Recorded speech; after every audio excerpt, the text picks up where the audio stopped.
Welcome to another episode of the 100% podcast with me, your host, Harry Purdy.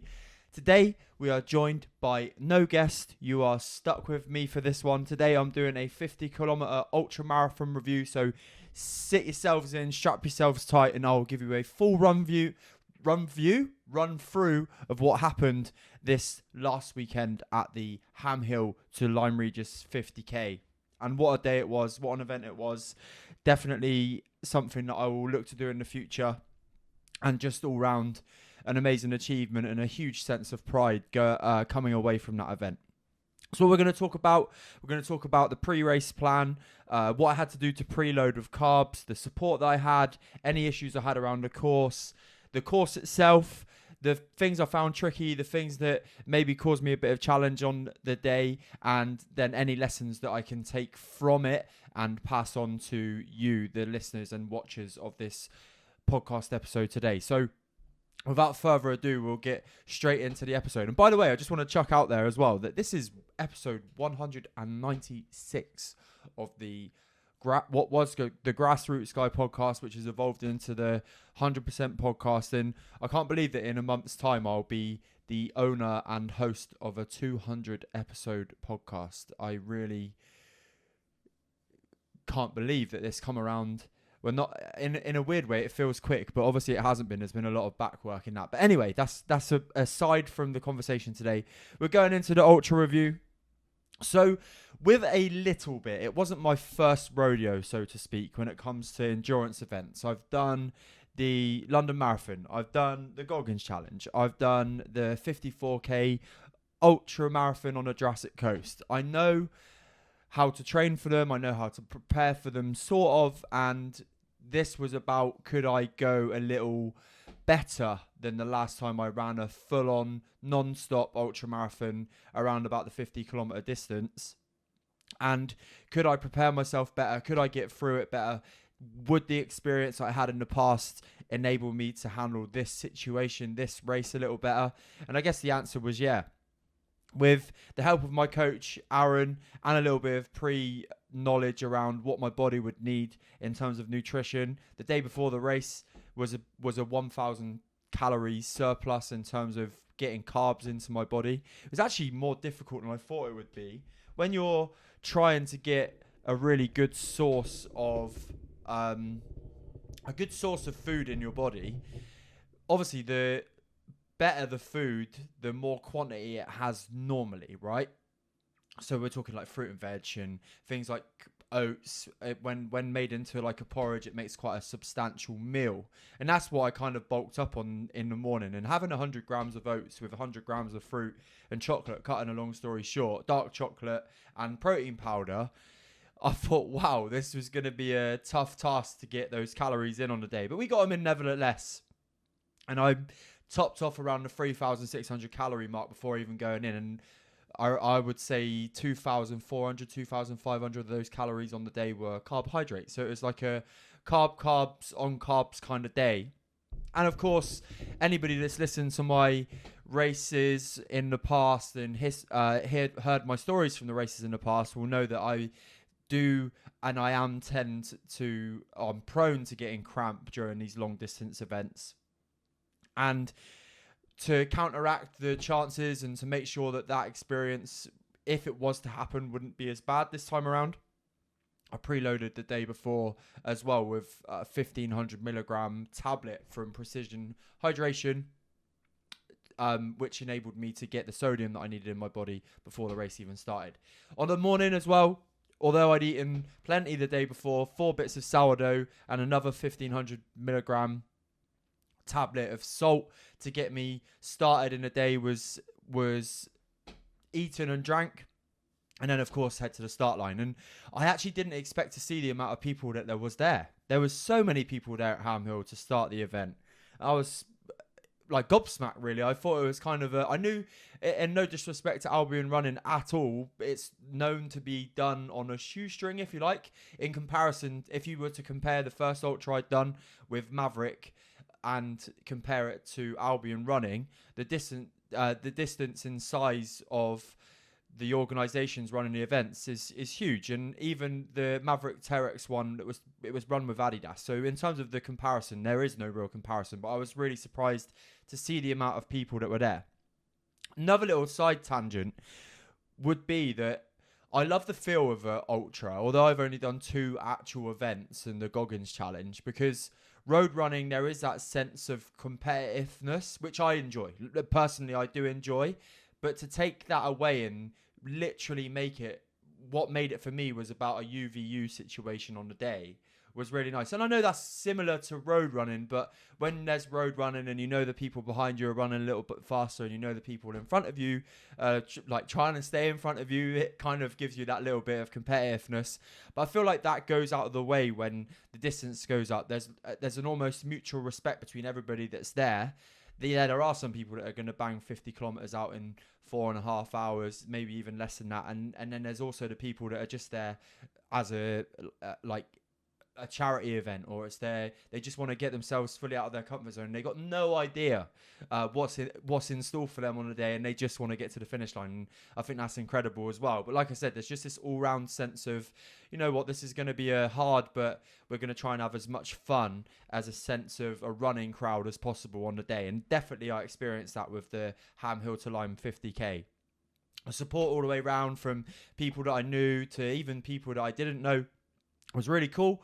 And on the day when the race started, I could initially just sense that maybe my body wasn't quite as primed as I wanted it to be. I felt initially a little bit of tightness in my hips and hamstrings straight away, but I knew what to expect for that first early part of the race, because 2 weeks prior, I had done 9 miles of that route and turned around and done 9 miles back. So I knew the terrain that I was running over for the first part of this course, the first 15 kilometers. And then from there, it was leaning on the people around me for their advice, leaning on the people that knew the course. And luckily I found a guy that stuck with me for most of the way, who kind of like narrated his way through the course with me. And because he'd done it before, he gave me a little bit of a mental insight as to what was going to happen and how the course was going to go along the way, which allowed me to prepare for the big inclines, the big hills, know when to run, know when to chill out, and all of those kind of things as well.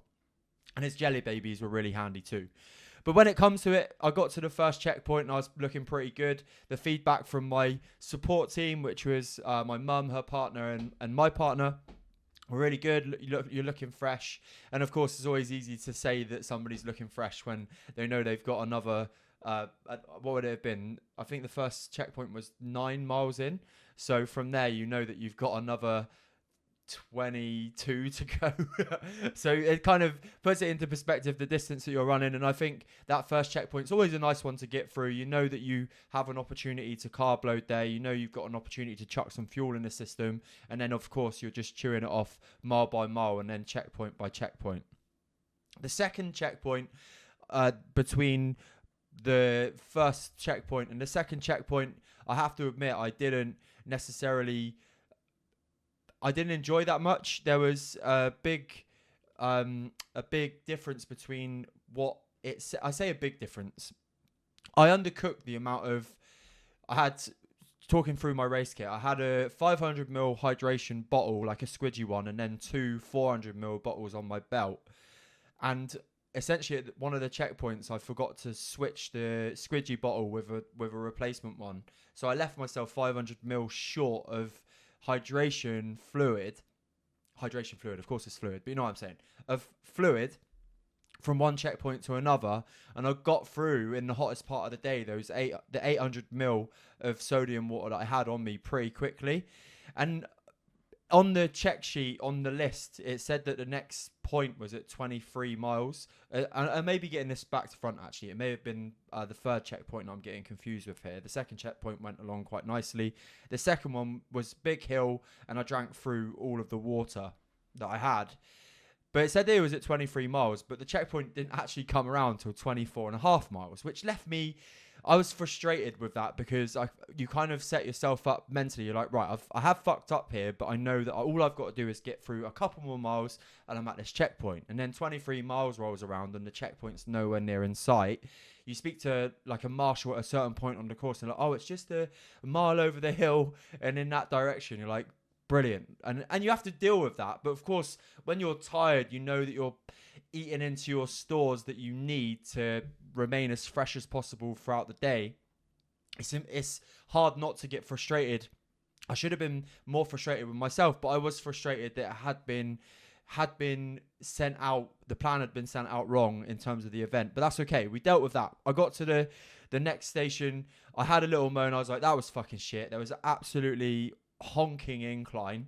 And when I say honking, it was one of those ones that it went up quite steep for a long period of time, came out to a road, and I was like, oh, I'm at the top. But realised that I had to cross the road, go over into another woods, and the hill carried on for about another half a mile. And that eats away at your hamstrings. That does eat away at your glycogen in your muscles, and that eats away at your energy. But again, with every race, with every ultra marathon, with every endurance marathon, you kind of suck it up, you get your heart rate back to a good level, and then you just plod on again. And during the race, I was kind of chucking whatever I fancied, if you like, down into the stomach to try and keep me fueled, from Haribo to a couple of Jaffa cakes to peanut butter and jam sandwiches, bananas. I rely on that. And with all of these things, I've learned over the past that I just need to make them easy to eat. When you're on an endurance event, there's nothing worse than, like, I've taken like trail mix around with me before, and I've taken things like flapjack around with me, and as tasty as those things are, they're really bitty. So when you're running and you've got bits in your mouth, it's actually, I find it really off-putting, and I find it frustrating. I definitely am somebody that gets frustrated when they're a little bit tired, but I've made the kind of conscious decision in this event that anything that I was going to eat, it was going to be kind of like a bit seagull-ish. I know it sounds a bit gross, but chuck it in your mouth, couple gulps, and it's gone, because that's the way that you need to deal with it. As well as that, I had my chews from Precision Hydration, which are basically like little Turkish delights. I've spoken about them on the podcast before, and I had my my carb gels from them as well. They're almost like a neutral flavor. The chews, they're like lemon and lime, or there's a neutral one, and the gel is really neutral. It's just almost like essentially a really sweet gel, and I actually prefer that to a flavored one. Sometimes the flavored ones, after one or two of them, you're really sick of the flavor and you don't want to have any more. And I had that experience at Bristol Half Marathon. I went for some Sport and Science orange flavored stuff, and by the second one I'd had enough of them, and I didn't really want to consume another. So they're all lessons that I've taken into this, right? What I want to eat on the way around, and what else I can use to fuel myself with. So we got over that middle bit. The middle bit was a bit sucky. And then you reach another checkpoint a little bit further down the road, and then you know you've only got 5k till the next one, and then after that last one, you've got 5k till the end. What people said actually was that between that middle section, which I didn't enjoy, and that when you get over that big hill in that middle section, they say, oh, it's pretty flat from there. You get over this big bump, and then you're pretty much there. It wasn't actually the case. There was like a woods before coming into Lyme Regis that was a little bit more of an incline than I thought. But being a bit more positive, I wanted sub 7 hours. That was my dream goal. There was no real pressure on it. I knew that it was an ultra marathon. I knew that A, it's a long way. B, at 97.8 kg, I am a big geezer to be going around. Not in like a derogatory way towards myself, but if you were to look at a natural ultra marathon or marathon runner, they are made the same kind of width as my stick that my video camera is on here, and they're made for it. Whereas I'm battling both, right? I'm hybrid, and I'm trying to be strong, and I'm trying to do these resilience races every now and again as well. But in that kind of last third, I'm going to call it the last third, with every step you take, you know that you're getting closer to the end. I always feel like with every race as well, when you tick over that halfway point and you know that you've got energy left, it's such a nice place to be in. And that was kind of the advice that everybody who I spoke to on the way around was giving me. They were like, just literally chill yourself out for this first half of this race, because you'll just start to pick people off as you go into Lyme Regis with anything that you've got left. And it kind of was the case. I was actually finding myself just picking little targets for the last half. I'd see like a fence in halfway along the field. I'd be like, right, let's just run to that. And I'd get to that I'd feel a little bit of cramp bubbling away. I'd just walk for about 1 or 2 minutes, and then I'd be like, right, next target, and choose that target. But I actually think over the last, if you look at my overhead trail with following me across the whole 50 kilometers, the last 5K, the last 3 miles, I was so surprisingly fresh. And I know it's very easy to say when you've finished, but although I'm injured post the event, I've got a really, really sore foot. It's really easy to say after, but I'm like, oh, okay, like how far could I have gone on that day? You know, I was in a good place of managing my cramp, managing my energy. I'd stayed relatively controlled with my hydration. I definitely sorted my salts out enough on the day. Not enough for me to not get cramp, but there's so many variants for that to happen. Maybe a little bit of tightness sets in. Maybe a little bit of pre-fatigue from whatever I'd done in the week. And then, of course, just general fluid in my body as well. Like, I am losing a lot of sweat, as I've spoken to you all about before. So with all of that, it was pretty cool. The ankle blew up halfway through.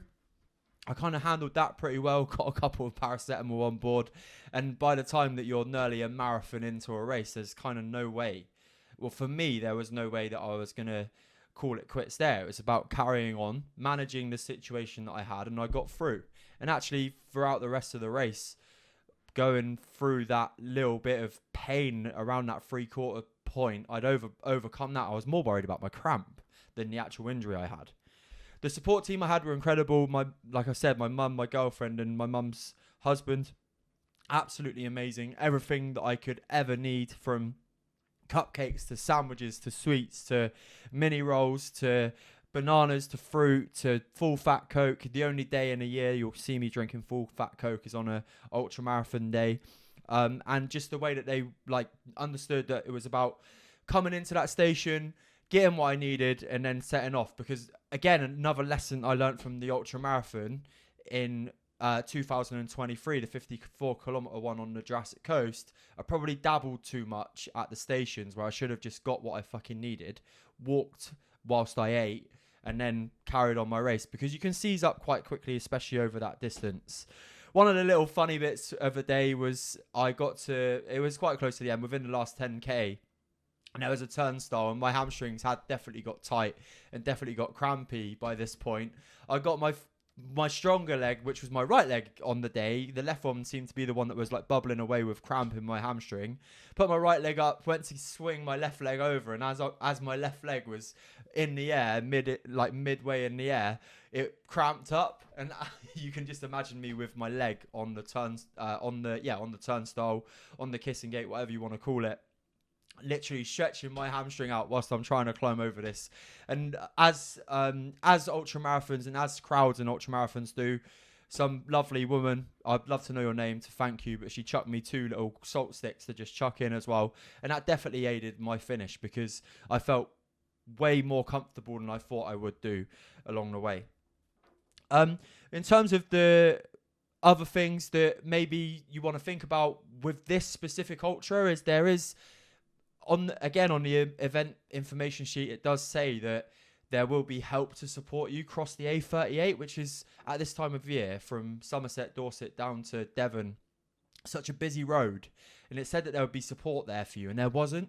And look, this is about self-control and taking responsibility, not in a just get on with it way, but in a way of think for yourself, cross the damn road, Harry. But it's fucking busy. And what I will say is, with brain fog, with fatigue and all of those kind of things, it just leaves a little bit of a grey area for me with regards to, if somebody was really fucking unwell or fatigued or whatever, but they just wanted to carry on and they got to that road, I just think that having it marshaled would be a really positive thing for them to do. But again, am I boxed? I don't know. I'm allowed to have an opinion, right? And I was just thinking that moving forward for them. The aid stations were amazing. The support along the way was amazing. I thought the event in general was absolutely insane. If you're looking at doing an ultra marathon locally and you don't want to travel too far and you're in the Yeovil area, definitely go away and think about doing this one. Get yourself signed up for 2026. It definitely won't be the last time I do Ham to Lyme. But moving forward for me now with 250Ks under my belt, I am looking at the next one just because I did finish that last one with a little bit of confidence, and now I want to go and test myself further, right? And that leads me to my last kind of point to summarize today's episode of the ultra marathon review, is that because I've done this before, I've gotten outside of my comfort zone before with running, and I have learned even through training runs and through mistakes that I've made on short distance runs, long distance runs, coastal runs, interval runs. The event on Saturday allowed me to have an opportunity of review to remind myself what I'd learned over the time. I met my negative thinking brain. I dealt with that. I didn't lull on the fact that I did struggle mentally between that middle part when I got frustrated and I got kind of not upset, but I could just feel myself going, fuck me, that there's a long way to go. I knew that. I did actually, one thing I did do, I did chuck on a pre-race motivational video. And of course it had David Goggins in it. And he said something which absolutely hit the nail on the head for me on the day. And it was, you have two voices in your brain. One that wants to mollycoddle you, and that's okay because it does keep you safe. It does protect you. And it, it's just okay. It's an okay part of your brain. And then he said about the part of your brain that doesn't want you to get up in the morning, doesn't want you to eat the healthy meal, doesn't want you to get out on the run, is going to be in my comparison, is going to be in your head, nibbling away at me with my ankle injury. And he says that's the voice that you need to listen to because you can tell it to shut the fuck up. And I know that, again, I'm not about the alpha style coaching. But for me, it resonated with me on the day because when I did have these, it really hit home. It really made me feel present because it allowed me to be like, do you know what, Thought? I'm not listening to you today. I would never advise somebody. I would never coach somebody the way that David Goggins talks about it. But this was about me on the day, and it really worked for me on the day to be like, yeah, actually, this negative thought means nothing right now. I do have 15 more miles to go, but I'm going to do it regardless, whether I walk or bring in Artist Geezer into it, the guy that ran across Africa. If I'm not going to run, I'll walk. If I'm not going to walk, I'll crawl. And if I'm not crawling, I'm probably dead, which is an extreme way to finish that little analogy, but it was true. It really did help, and it sat with me on the day. And those little things, those little nuggets, you diving into the people that have been there and done it before is definitely something that helped me on the day. But going back to the other lessons that I learned, knowing that there's no, if I think about it scientifically from a biological way, probably for the 54K, I was a little bit hesitant with what I consumed during that run, which maybe left me feeling a little bit more fatigued at the end part of the race. On this one, it was about, I knew there's no way in a million years that I could have eaten 6,000 calories, which is what I would burn, by the way, during the 50K, 6,500 calories. There's no way I could eat that during the race. So actually just taking on whatever I fancied and needed. And almost sometimes when you're tired and fatigued and your brain's playing silly buggers with you, you just got to eat for the sake of it, whether that be a banana, whether that be a handful of Haribo, whether that be a Cadbury's mini roll, just chuck it in because it's going to help you. But also there is some kind of methodology with that. You don't want to just be eating chocolate or high fat foods, for example. You've got to be using the right things that are going to keep your body going throughout the day. And then we got to the finish line, and as I said, I had energy. I ran probably the last 2.5 miles at least. When I got through the forestry bit at the end, it was class. The road running part of me really enjoyed that. I ran down the river in Lyme, Regis, ran into the town. When you know where you are and when you see people around you, it's such an uplifting feeling. People giving you a little clap as you go past, all of those kind of things was insane. And then we got to the finish line. There are some photos of me at the finish, which I just look so happy and so proud of myself. And yeah, what an event, what a day. Another ultra marathon, another 50K. Not bad for somebody that couldn't run a mile in 2018. So I'm going to give myself a pat on the back at the end of this episode. But as well, one thing that I absolutely I love, but also at times it's like really humbling, is when people speak to you after and are like, how far have you, like, what's the event? What have you done? Blah, blah, blah.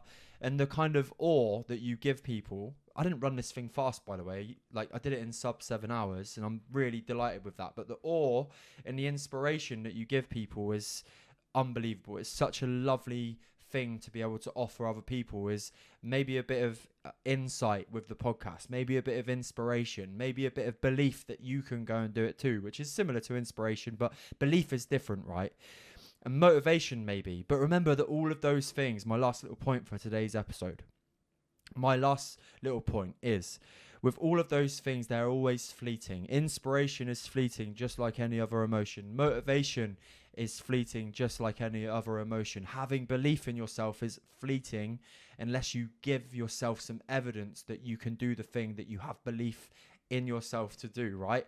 I hope that makes sense. So if you have inspiration, if you have motivation, and if you have self-belief after listening to this episode, go and do something about it. I'll speak to you soon with another episode. I hope you enjoyed today's episode. Please go over to Apple Podcasts, Spotify, YouTube. Drop that like, drop that subscribe, drop that 5-star review. It does go a long, long way to helping the show. I'll see you here for a new episode every Friday. Take care.